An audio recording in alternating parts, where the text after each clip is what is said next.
வேதாகமத்தை தொடர்ந்து தியானித்து வருகிறோம். அந்த வகையில் இந்த நாளிலும் கூட ராஜாக்களின் புத்தகத்தை தெளிவாகவும் சிம்பிளாகவும் உங்களோடு நான் பகிர்ந்து கொள்ள விரும்புகிறேன். ஜாக்கிரதையா கவனிங்க. தலைவர்கள் வழிநடத்தின காலம் முடிந்துவிட்டது.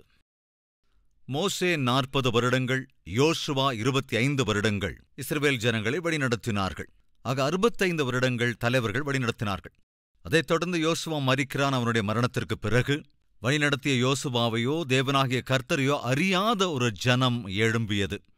அவர்கள் தங்கள் இஷ்டம் போல வாழ்ந்து கொண்டிருக்கையில் அவர்களை திருத்துவதற்கும் நேர்த்தியான வழியில் வழிநடத்துவதற்கும் தேவன் நியாயாதிபதிகளை ஏற்படுத்தினார். ஆதியாகமம், யாத்திராகமம், லேவியராகமம், எண்ணாகமம் மற்றும் உபாகமம் ஆகிய இந்த 5 ஆகமங்கள் நியாயப்பிரமாணம். அங்கே நாம் மோசேயை பார்க்கலாம். மோசே மரித்தான். அதற்கு பிறகு யோசுவாவின் புத்தகத்தை பார்க்கிறோம். யோசுவா தலைவனாக வந்து 25 ஆண்டுகள் வழிநடத்தினான். வாக்குத்தத்த பூமிக்கு அந்த இஸ்ரவேல் ஜனங்களை கூட்டிக் கொண்டு போய்விடுகிறான். அவர்கள் வாக்குத்தத்த பூமிக்கு வந்து விடுகிறார்கள். அப்படி வாக்குத்தத்த பூமிக்கு வந்ததற்கு பிறகு யோசுவா அவர்களுக்கு நல்ல அறிவுரைகளை எல்லாம் சொல்லிவிட்டு தான் மரித்து போகிறான். யோசுவா மரித்தபோது அவனுக்கு 110 வயதாக இருந்தது. யோசுவாவின் புத்தகம் முடிந்த பிறகு நாம் பார்க்கக்கூடியது நியாயாதிபதிகளின் புத்தகம். இந்த நியாயாதிபதிகளிலே நாம் பார்க்கக்கூடிய நியாயாதிபதிகள் மொத்தமாக 12 பேர். ஏலியும் சாமுவேலும் முதல் சாமுவேலின் புத்தகத்தில் வருவார்கள். 350 வருடங்கள் இந்த நியாயாதிபதிகள் ஆட்சி செய்தார்கள். ஆனால் அவர்கள் தங்கள் இஷ்டம் போலத்தான் வாழ்ந்து கொண்டிருந்தார்கள். அப்படி தங்கள் இஷ்டம் போல வாழ்ந்து சாபத்துக்கேதுவான வாழ்க்கையை வாழ்ந்து பாவம் செய்வது, பாவத்திற்கான விளைவுகளை எதிர்கொள்வது, அதன் பின்பு மனம் திரும்புவது, அதன் பிறகு தேவன் அவர்களுக்கு இறங்கி அமைதலை தருவது என்று இந்த 350 வருடகால சரித்திரத்திலே அவர்கள் வாழ்க்கை இப்படித்தான் இருந்தது. அதன் பிறகு ஒரு மலடியான ஸ்திரீ செய்த பிரார்த்தனைக்கு பிரதிபலனாக தேவன் ஒரு அற்புதமான நியாயாதிபதியை, தீர்க்கதரிசியை, ஆசாரியனை இஸ்ரவேல் ஜனங்களுக்கு வெகுமதியாக கொடுத்தார். அப்படி வெகுமதியாக தரப்பட்டவன்தான் சாமுவேல். சாமுவேல் ஒரு மேன்மையான நியாயாதிபதி, மேன்மையான ஆசாரியன், மேன்மையான தீர்க்கதரிசி. சாமுவேல் அற்புதமாக தான் நியாயாதிபதியாக, ஆசாரியனாக, தீர்க்கதரிசியாக தன் பொறுப்புகளை அற்புதமாக நிறைவேற்றி வயதான காலத்தில் வந்தபோது அவன் விரைவாக இறந்து போய் விடுவான் என்கிற அபிப்பிராயத்திற்கு அந்த ஜனங்கள் வந்தபோது சாமுவேலிடத்தில், ஐயா, எங்களை அரசாளுவதற்கு ஒரு ராஜாவை ஏற்பாடு செய்யுங்கள். எங்களுக்கென்று ஒரு ராஜா வேண்டும். எதற்காக உங்களுக்கு ஒரு ராஜா வேண்டும்? எல்லா தேசங்களுக்கும் ராஜா இருக்கிறார்கள் அல்லவா? எங்களுக்கும் ராஜா இருந்தால் நன்றாக இருக்கும் என்று சொல்லி வற்புறுத்திய போது சாமுவேல் உடனே தேவனிடத்தில் போய் சொன்னபோது தேவன் சாமுவேலிடத்திலே இப்படி சொன்னார், அவர்கள் கேட்டபடி அவர்களுக்கு ஒரு ராஜாவை ஏற்பாடு செய் என்று சொன்னதோட கூட சவுலை ராஜாவாக அபிஷேகம் பண்ணு என்று சாமுவேலிடத்திலே தேவன் சொன்னபோது சவுல் என்கிற வாலிபனை சாமுவேல் ராஜாவாக அபிஷேகம் பண்ணினான். அங்கிருந்து ராஜாக்களின் காலம் ஆரம்பித்தது. 40 ஆண்டு காலம் சவுல் ராஜாவாக ஆட்சி செய்தாலும் அந்த ஆட்சி ஒருவித நிலையற்ற தன்மையோடு இருந்தது. காரணம் என்னவென்றால் சவுல் தேவனுக்கு கீழ்ப்படியவில்லை. அவன் தன் இஷ்டம் போல வாழ்ந்தான். தேவனுக்கு துக்கத்தை உண்டாக்கினான். அதன் விளைவாக தேவன் தம்முடைய சித்தத்திற்கேற்ற ஒருவனை அவர் தெரிந்து கொண்டார். அவனை ராஜாவாக அபிஷேகம் பண்ணு என்று சாமுவேலிடம் சொன்னார். தேவ சித்தத்திற்கேதுவான நபர்தான் தாவீது. தாவீது ராஜாவாக அபிஷேகம் பண்ணப்பட்டான். சவுலின் மரணத்திற்கு பிறகு தாவீது இஸ்ரவேல் தேசத்தை 40 வருடங்கள் அற்புதமாக அரசாட்சி செய்தான். அவனுடைய காலத்தை என்ன சொன்னார்கள்? பொற்காலம், பொன்னை போன்ற காலம் என்றார்கள். ஏனென்றால் தேவனுடைய சித்தத்திற்கேற்றவனான தாவீது செய்த அரசாட்சி அற்புதமான ஒரு அரசாட்சி. இந்த அற்புதமான அரசாட்சியின் கீழ் ஜனங்கள் மிகவும் நிம்மதியாக வாழ்ந்தார்கள்.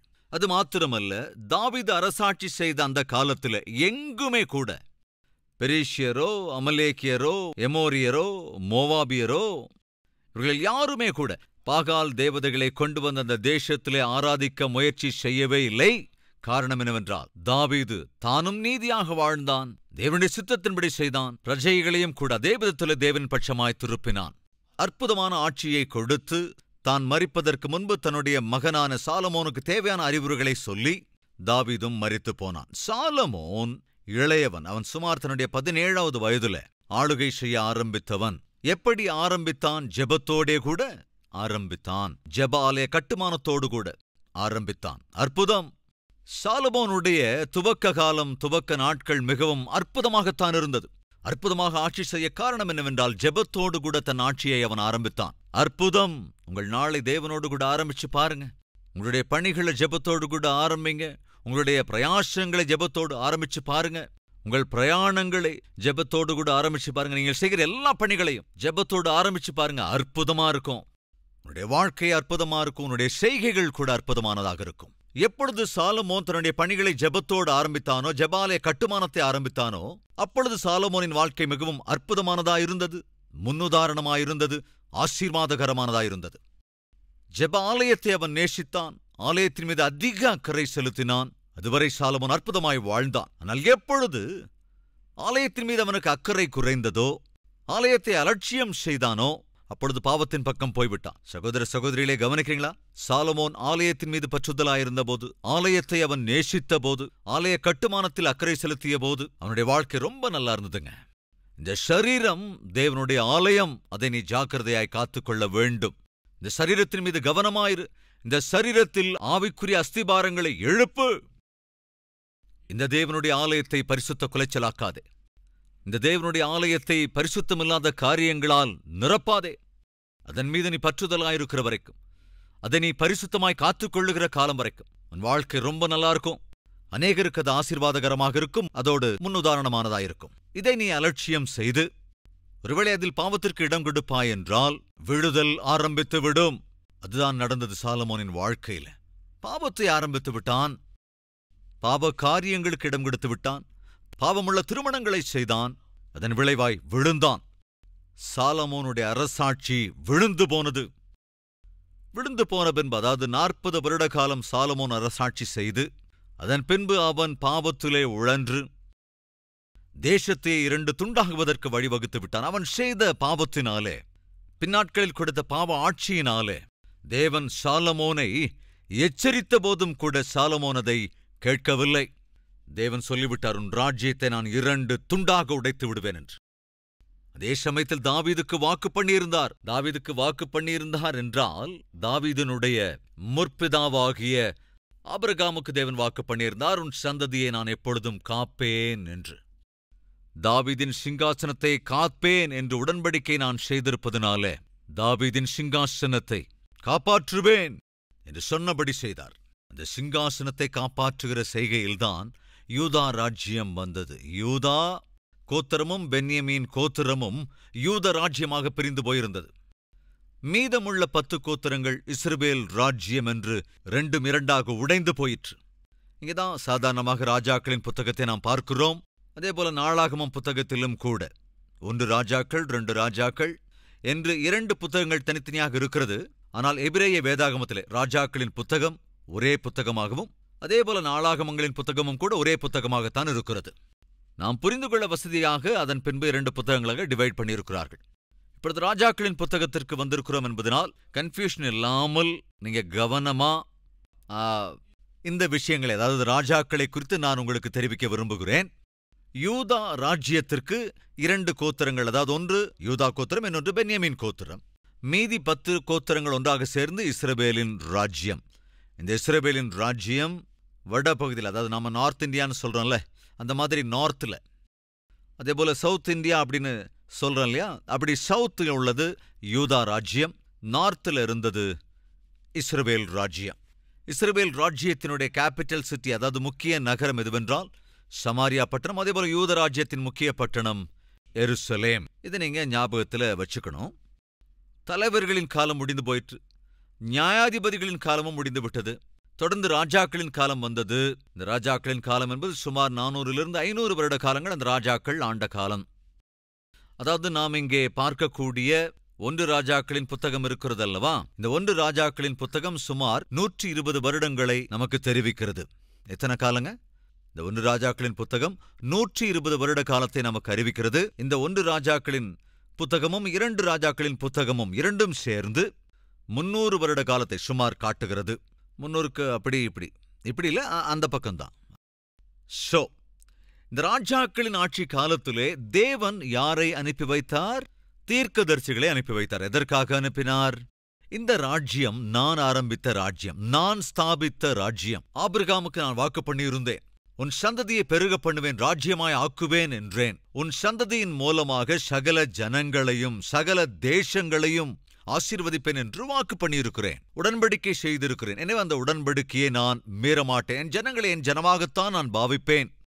எனவே அவ்வப்பொழுது தேவன் ஆசைப்பட்டது என்னவென்றால், அவ்வப்பொழுது தன்னுடைய கட்டளைகளை, நியமங்களை, தாம் ஆபிரகாமோடு செய்த உடன்படிக்கையை, தாவீதரோடு செய்து கொண்ட உடன்படிக்கையை நினைவுபடுத்துவதற்கும், இஸ்ரவேலின் ஜனங்கள் தெரிந்து கொள்ளப்பட்ட ஜனம், அவர்கள் வேறு பிரிக்கப்பட்ட ஜனம், தேவனுக்கு அவருடைய சொத்தாக தெரிந்து கொள்ளப்பட்டவர்கள் என்ற விஷயத்தை அவர்களுக்கு அறிவிப்பதற்கும், அந்த இஸ்ரவேல் ஜனங்கள் எகிப்து தேசத்தின் அடிமைத்தனத்திலிருந்து விடுதலை செய்து கொண்டு வந்த கர்த்தரை மறந்துவிடக்கூடாது. கர்த்தரை சேவிப்பதிலும் கர்த்தரை ஆராதனை செய்வதிலும் அலட்சியமாயிருக்காதீர்கள். கொடுக்கப்பட்ட கட்டளைகளை நீங்கள் கடைபிடியுங்கள். நியாயப்பிரமாணத்தின் நியமங்களை கடைபிடிக்கிற வரைக்கும் தேவன் உங்களை ஆசீர்வதித்துக் கொண்டே இருப்பார் என்று ஒரு புறத்தில் தேவனோட உடன்படிக்கையில் நினைவுபடுத்துவதற்கும், மறுபுறத்திலே ஆளுகை செய்கிற ராஜாவாக இருந்தாலும் இந்த ஆளுகைக்குட்பட்ட பிரஜைகளாக இருந்தாலும், அதாவது ஆட்சியாளனாக இருந்தாலும் ஜனங்களாக இருந்தாலும், தேவனுடைய சித்தத்தின்படி பரிசுத்த நியமங்களின்படி அவர்கள் வாழ வேண்டும் என்கிற நோக்கத்தோடு கூட அவர்களை வழிநடத்துவதற்காக தீர்க்கதரிசிகளை தேவன் அனுப்பினார். அந்த தீர்க்கதரிசிகள் என்ன செய்வார்கள்? ஆளுகை செய்கிற ராஜாவினுடைய நடத்தையை கவனிப்பார்கள், ஜனங்களுடைய நடத்தையும் கவனிப்பார்கள், இரு சாராரையும் தேவனின் பட்சமாய் வழிநடத்த வேண்டும் என்று முயற்சி செய்வார்கள். அவ்வப்பொழுது அவர்கள் பாவத்தை சுட்டிக்காட்டி அவர்களை எச்சரிப்பதோடு கூட நல்ல வழியில் வழிநடத்த வேண்டும் என்று முயற்சி செய்வார்கள். இப்போ இஸ்ரவேல் ராஜ்யத்துக்கும், அதாவது சுமார் இந்த 350 வருட காலத்துல, அதாவது 1 ராஜாக்கள் 2 ராஜாக்களின் காலத்துல சுமார் 19 ராஜாக்கள் அரசாட்சி செய்தார்கள். யூதா ராஜ்யத்தை சுமார் 20 ராஜாக்கள் அரசாட்சி செய்தார்கள். இந்த யூதா ராஜாக்கள் 20 பேரிலே 8 பேர் மிகவும் நேர்த்தியாக, நீதியாக, உண்மையாக, தேவனுக்கு ஏற்ற வகையிலே, அதோடு கூட தேவனை மகிமைப்படுத்துகிற விதத்திலே அரசாட்சி செய்தார்கள். among 20 kings 8 kings, 8 ராஜாக்கள் ஒரு நல்ல ஆட்சியை, சிலர் ஒரு சிறப்பான ஆட்சியை, சிலர் மோசமில்லாத ஆட்சியையே கொடுத்தார்கள். ஆனால் இஸ்ரவேலை ராஜ்யத்தை பார்த்தோம் என்றால் 19 ராஜாக்களிலே ஒருவன் கூட நீதியாக வாழவில்லை, ஒரு நீதியான ஆட்சியை ஜனங்களுக்கும் வழங்கவில்லை. நீங்கள் 1 ராஜாக்கள் புத்தகத்திலே பார்க்கிற போது புரிந்து கொள்ள வேண்டிய விஷயம் என்னவென்றால், இந்த புத்தகத்தை எழுதியிருக்கிற அந்த ஆக்கியோன் ஒரு புறத்திலே இஸ்ரவேல் ராஜ்யத்தில் நடந்த சம்பவங்களையும் எழுதுகின்றார், மறுபுறத்திலே யூதா ராஜ்யத்தில் நடக்கிற சம்பவங்களையும் எழுதியிருக்கிறார். ஒரே புத்தகத்திலே அந்த புறம் இருக்கிற சரித்திரம், எந்த புறத்துல இஸ்ரவேல் ராஜ்யத்தில் நடக்கிற சரித்திரங்களையும் எழுதிக்கொண்டே இங்கே யூதா ராஜ்யத்திலே நடக்கிற சரித்திரங்களையும் எழுதுகிறார்.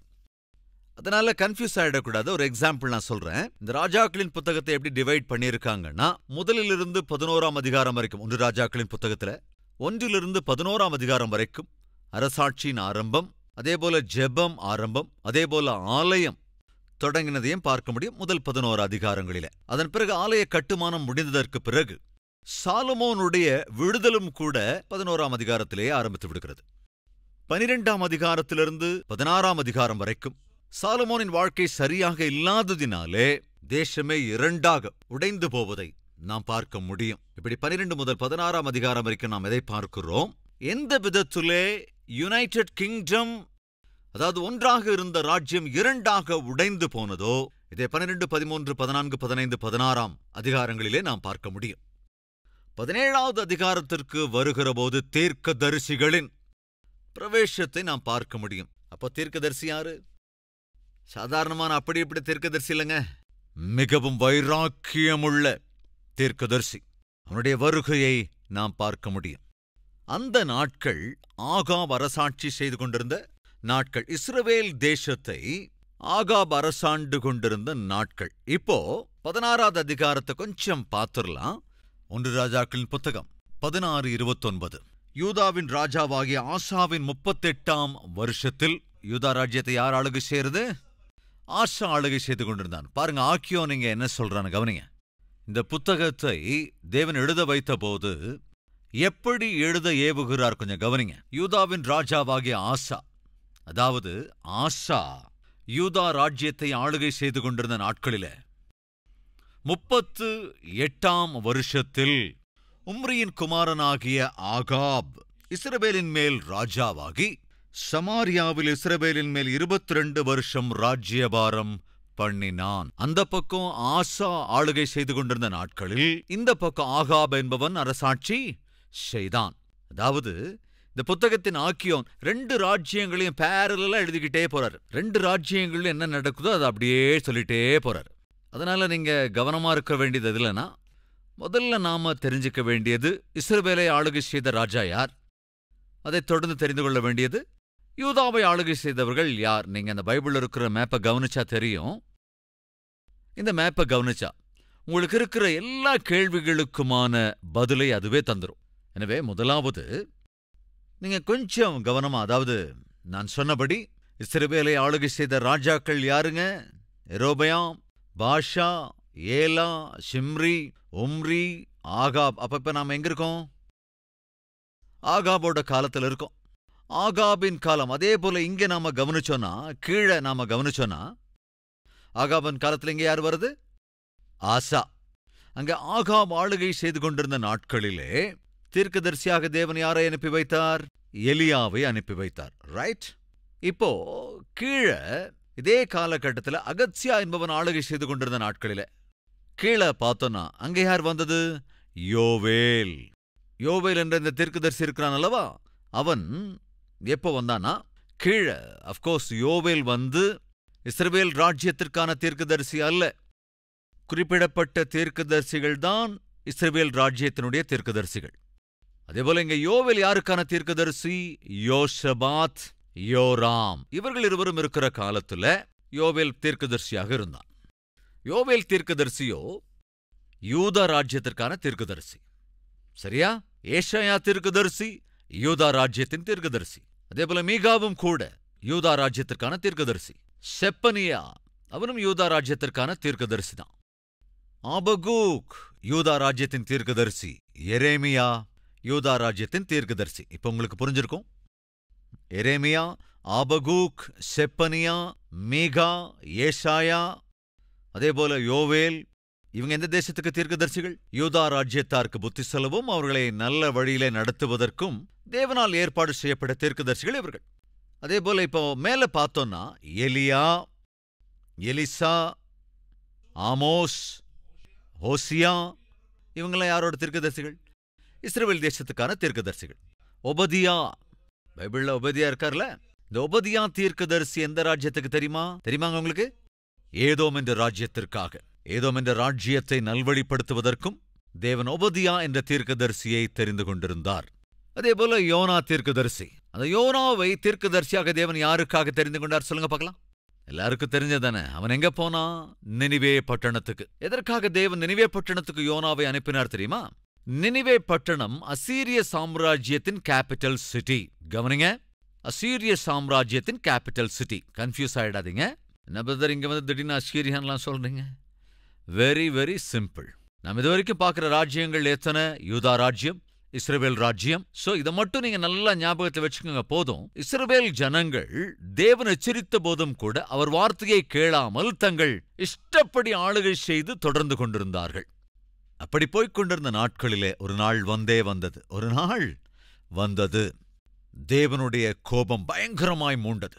இஸ்ரவேல் ஜனங்களே, நீங்கள் செய்கிற பாவ காரியங்களை என்னால் பார்க்க முடியவில்லை. எனவே நீங்கள் செய்கிற பாவத்தால் உங்களை சத்துருவின் கைகளிலே ஒப்புக் கொடுக்கப் போகிறேன் என்று சொல்லி 721, அதாவது கிமு 721 வருடத்திலே அந்த அசீரிய சாம்ராஜ்யம் திடீரென்று வந்து இஸ்ரவேலின் ராஜ்யத்துக்கு எதிராய் யுத்தம் தொடுப்பதை நாம் பார்க்கிறோம். கவனிங்க, அது கிமு 721 வருடத்துல எந்த சாம்ராஜ்யம் உள்ள வந்தது? அசீரிய சாம்ராஜ்யம் உள்ள வந்து யாருக்கு எதிராய் யுத்தம் தொடுத்தது? இஸ்ரவேல் ராஜ்யத்துக்கு எதிராய் யுத்தம் தொடுத்த போது இஸ்ரவேலர்கள் என்ன ஆனார்கள்? தோற்றுப்போனார்கள்.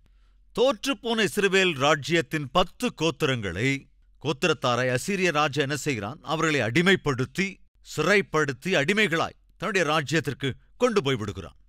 அதன் விளைவென்ன? இஸ்ரவேலர்களின் ராஜ்யம் காணாமல் போய்விட்டது. அந்த 10 கோத்திரங்கள் காணாம போயிடுச்சு. 10 கோத்திரத்தின் ஜனங்களை அசீரியாவின் ராஜா வந்து கைதிகளாய், அடிமைகளாய் தன்னுடைய ராஜ்யத்திற்கு கொண்டு போய்விட்டான். இதில் விசித்திரம் என்னவென்றால், அப்பத்துல இருந்து இப்ப வரைக்கும் அந்த 10 கோத்திர ஜனங்களின் அடையாளம் இதுவரைக்கும் சரியா தெரியாது. நான் சொல்றது புரியுதா உங்களுக்கு? இது கிமு 721 வருடத்திலே இடம்பெற்ற ஒரு சம்பவம். சோ அசீரிய ராஜ்யம்னு வந்தா பயந்துக்காதீங்க. இந்த அசீரியாவின் ராஜா யார் என்றால், இஸ்ரவேலர்களை தோற்கடித்து, சிறைபிடித்து, இஸ்ரவேல் ராஜ்யம் மொத்தத்தையும் தகர்த்து போட்டுவிட்டு காலி செய்துவிட்டு இஸ்ரவேல் தேசத்தை சேர்ந்த 10 கோத்திரத்தார் எல்லோரையுமே கூட கைதிகளாய் அடிமைகளாக கொண்டு போய் விடுகிறான். இஸ்ரவேலின் ராஜ்யம் என்னாச்சு? காலியா போயிடுச்சு, ஒண்ணுமில்லாம ஆயிடுச்சு, தகர்க்கப்பட்டு போடப்பட்டுருச்சு. அந்த ராஜ்யம், அந்த 10 கோத்திரம் காணாம போயிடுச்சு. என்ன ஆனாங்களோ எங்க போனாங்களோ தெரியாது. இஸ்ரவேலின் ராஜ்யம் காணாமையே போயிடுச்சு. 19 பேர் ராஜாக்கள் செத்து போயிட்டாங்க. அவங்க அரசாட்சி எல்லாம் முடிவுக்கு வந்துருச்சு. அசீரியாவின் ராஜா இஸ்ரவேலர்களை பிடிச்சு கொண்டு போயிட்டான். வடக்கு பகுதியில இருந்த இஸ்ரவேல் ராஜ்யம் எல்லாம் தகர்க்கப்பட்டு இப்ப காலியா போயிடுச்சு. ஆனால் யூதா ராஜ்யம் இருக்கிறதல்லவா, இந்த யூத ராஜ்யத்தை 20 ராஜாக்கள் ஆளுகை செய்தார்கள் அல்லவா. அந்த 20 ராஜாக்களிலே 8 ராஜாக்கள் உண்மையாக அரசாட்சி செய்தார்கள், நேர்த்தியாக ஆட்சி செய்தார்கள். யார் அந்த 8 ராஜாக்கள் பார்க்கலாம். அந்த மேப்ல நல்லா கவனிங்க. மேப்போட கீழ்ப்பகுதியில யூத ராஜாக்கள் அப்படின்னு இருக்கும். யார் யாரு? ரெகோபயாம், அப்படி நல்லவன் இப்படி கேட்டவன். அபியாம், அப்படி கொஞ்சம் இப்படி கொஞ்சம் அவனும். ஆஷா, இந்த ஆஷா ரொம்ப நல்ல அரசாட்சியை கொடுத்தான், அதே சமயம் தப்புகளையும் செஞ்சிருக்கான். ஆனால் ஆஷா ரொம்ப நேர்த்தியான ஆட்சியை கொடுத்தான். அதே நேரம் சில தவறுகளும் உண்டு. தொடர்ந்து யோஷபாத் மிக நல்ல அரசாட்சியை கொடுத்தான்.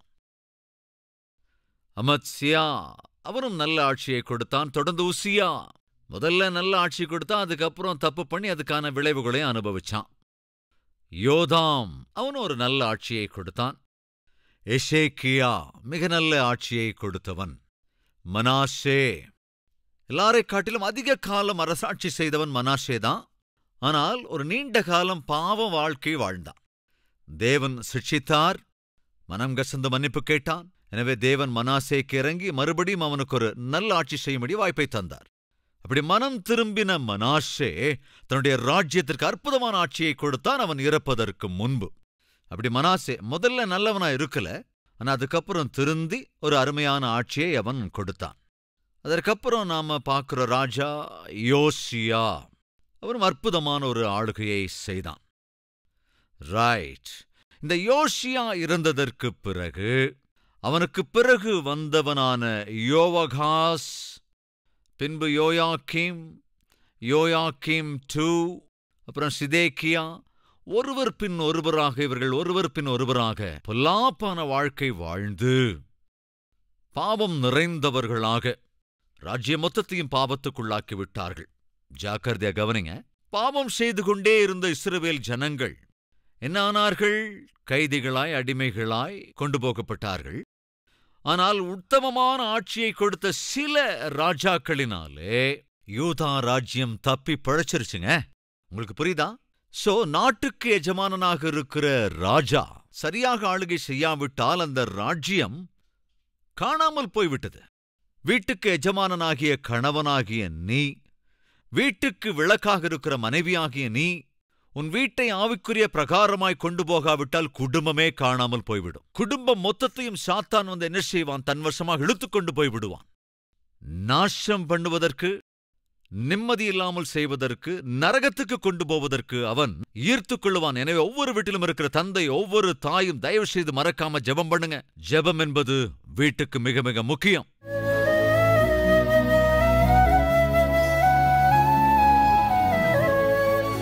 பிதாவே, எனக்கு இறங்குங்க ராஜா. ஆண்டவரே, என்ன தரிசிங்க ஐயா. ஆண்டவரே, என்னுடைய கஷ்டங்களை பாருங்கப்பா, என் கண்ணீரை பாருங்கப்பா, உம்முடைய கருணையை காட்டுங்க ராஜா. கிருபை அருளுங்க ஆண்டவரே. யூகித்ததை காட்டிலும் வேண்டிக் கொண்டதை காட்டிலும் அதிகவும் மேன்மையான ஆசீர்வாதங்களையும் அற்புதமான ஆவிக்குரிய வாழ்க்கையையும் அற்புதமான ஆவிக்குரிய குடும்ப நடத்தையையும் அற்புதமான கணவன் மனைவிக்கிடையான பந்தத்தையும் அற்புதமான பிள்ளைகளினுடைய அப்பா வாழ்க்கையையும் நாங்கள் கண்ணார காண்கிற கிருபை அருள வேண்டும் என்று வெவ்வேறு பட்டணங்களில், வெவ்வேறு இடங்களில், வெவ்வேறு தேசங்களிலிருந்தும் கூட இந்த ஜெபத்தில் ஒருமனப்பட்டிருக்கிற ஒவ்வொரு உம்முடைய பிள்ளைகளையும் நீர் ஆசீர்வதிக்க வேண்டும் என்றும் இயேசுவின் நாமத்தில் வேண்டிக் கொள்கிறோம் பிதாவே. ஆமென்.